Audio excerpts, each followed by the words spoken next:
Direct selling business क्यों जरूरी है? पैसिव इनकम हमारी ज़िंदगी में क्यों ज़रूरी है? इस दुनिया में दो तरह की कमाई होते हैं, पहला एक्टिव अर्निंग और दूसरा पैसिव अर्निंग। एक्टिव अर्निंग किसे कहते हैं? वैसी कमाई जिसमें काम करें पैसा आए और जब काम करना बंद कर दे तो पैसे आना बंद हो जाए। जैसे जॉब पर जा रहे हैं पैसा आ रहा है, जॉब पर जाना बंद पैसे आना बंद। एक दुकानदार दुकान खोल रहा है पैसा आ रहा है, दुकान खोलना बंद पैसे आना बंद। एक किसान खेती कर रहा है पैसा आ रहा है, खेती करना बंद पैसा बंद। एक मजदूर मजदूरी कर रहा है पैसा आ रहा है, मजदूरी करना बंद पैसा बंद। It's called active earning. और दूसरा पैसिव अर्निंग। पैसिव अर्निंग किसे कहते हैं? एक ऐसी कमाई जिसमें एक तय सीमा तक काम करे और उसके बाद काम ना भी करे तो भी अर्निंग होती रहे। It's called passive earning. Passive earning क्यों जरूरी है? क्योंकि आज हमारा शरीर काम कर रहा है, कल वह काम नहीं करेगा। आज कुछ ऐसा करना है जो हमारी मौजूदगी ना भी हो तो भी हमें रेगुलर इनकम आती रहे, और वो ज़्यादा ज़रूरी है। पैसिव अर्निंग जिससे एक मिडिल क्लास और पुअर फैमिली भी आसानी से अपनी अर्निंग बढ़ाकर एक अच्छी ज़िंदगी जी सकता है।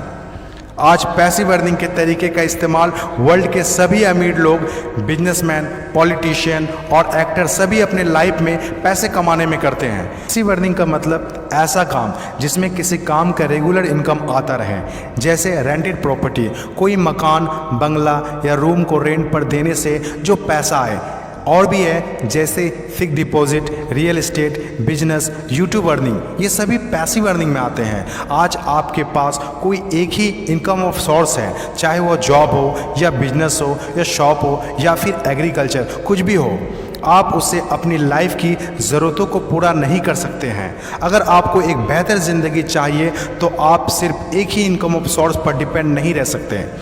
आपको सेकेंड, थर्ड, फोर्थ या ज़्यादा इनकम सोर्स बनाने होंगे।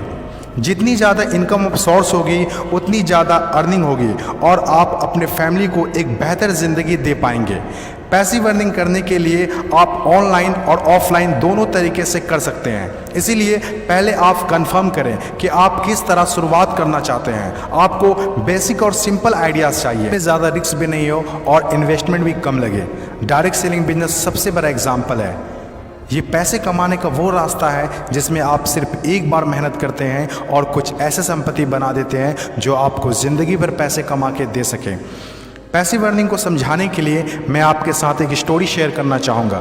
यह कहानी है बर्क हेजेस की किताब द पैराबल्स ऑफ पाइपलाइन। एक छोटे से गांव में दो दोस्त रहा करते थे, ब्रूनो और पाब्लो, जो बड़े सपने देखा करते थे। एक दिन किसी न किसी तरह वो गांव के सबसे अमीर आदमी बन जाएंगे।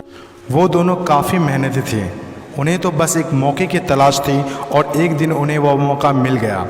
उस गांव में एक समस्या थी। गांव वाले को पानी लाने के लिए नदी में जाना होता था और आधा दिन पानी लाने में ही गुजर जाता था। वो दोनों ने गांव वालों से बात की कि वो नदी से पानी लाकर उन्हें देंगे और उसके बदले कुछ पैसे लेंगे। गांव वालों को ये बात अच्छी लगी। अगले दिन दोनों ने एक एक बाल्टी पकड़ी और नदी की तरफ चल दिए कि हर बाल्टी के लिए 10 रुपये दिए। ब्रूनो बहुत खुश हुआ, लेकिन पाब्लो को इतनी ज़्यादा खुशी नहीं थी। पाब्लो को बाल्टी ढोने की वजह से उसके पीठ में दर्द हो रहा था और हाथों में छाले पड़ गए थे। अगली सुबह फिर से उन्हें ढोने की बात सोचकर ही दहशत हो रही थी। पाब्लो ने नदी से गांव तक पानी लाने का एक अच्छा आइडिया सोचा। जब अगली सुबह दोनों अपनी अपनी बाल्टी उठाकर जाने लगे तो पाब्लो ने कहा, ब्रूनो मेरे पास एक आइडिया है। चंद सिक्कों के बदले मैं दिन भर बाल्टी ढोने की वजह क्यों ना हम नदी से गांव तक पाइपलाइन बना दें। ब्रूनो ने कहा, पागल, हमारे पास एक बेहतरीन नौकरी है, अच्छे पैसे भी मिलते हैं जिससे हम जो चाहें खरीद सकते हैं। अपनी पाइपलाइन के आइडिया को दिमाग से निकाल दो। लेकिन पाब्लो इतनी आसानी से डिमोटिवेट होने वाला नहीं था। उसने अपने दोस्त को पाइपलाइन बनाने का आइडिया अच्छे से समझाया। हम लोग दिन के आधे समय बाल्टी ढोने का काम करेंगे और आधे समय और छुट्टियों के दिनों में पाइपलाइन का काम करेंगे। ब्रूनो ने पाब्लो की बात नहीं मानी। पाब्लो जानता था कि पथरीली ज़मीनों में पाइपलाइन बनाना आसान नहीं होगा, लेकिन पाइपलाइन बनने के बाद जो मिलेगा उससे वह इंस्पायर होकर काम करता रहा। जब पाब्लो अपना पाइपलाइन बनाता था तो गांव वाले उसकी मजाक उड़ाया करते थे, ये देखो Pablo the pipeline. Bruno Pablo से 2 गुना काम कर रहा था, इसीलिए वह 2 गुना पैसा भी बना रहा था।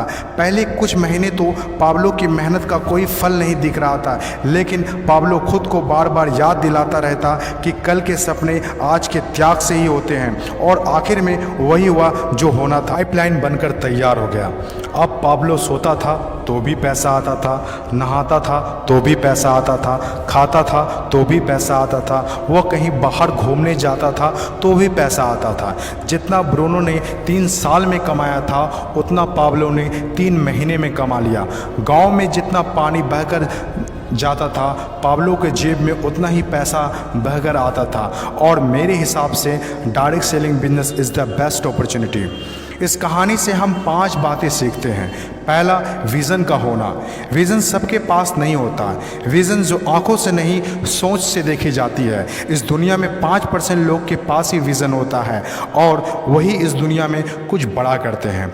दूसरा, सबसे इम्पोर्टेंट, जब भी आप कुछ हट के करेंगे तो लोग आपका मजाक उड़ाएंगे, ठीक उस पाब्लो की तरह। तीसरा, लगातार काम करना। विज़न पर काम करना आसान नहीं होता है। इसमें ज़बरदस्त फोकस के साथ तब तक काम करना होगा जब तक आप उसे कंप्लीट ना कर ले। चौथा, खुद को इंस्पायर करना। अपने आप को इंस्पायर करने के लिए वो देखना होगा जो पाइपलाइन बनने के बाद आपको मिलेगा। अपने सपनों को विजुलाइज करना होगा ताकि अपने आप को मोटिवेट और इंस्पायर कर सके।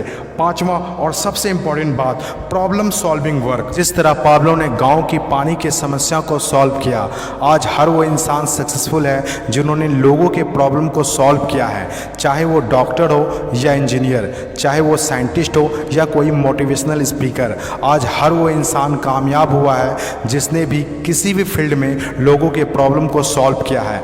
और डायरेक्ट सेलिंग बिजनेस भी ऐसा ही है।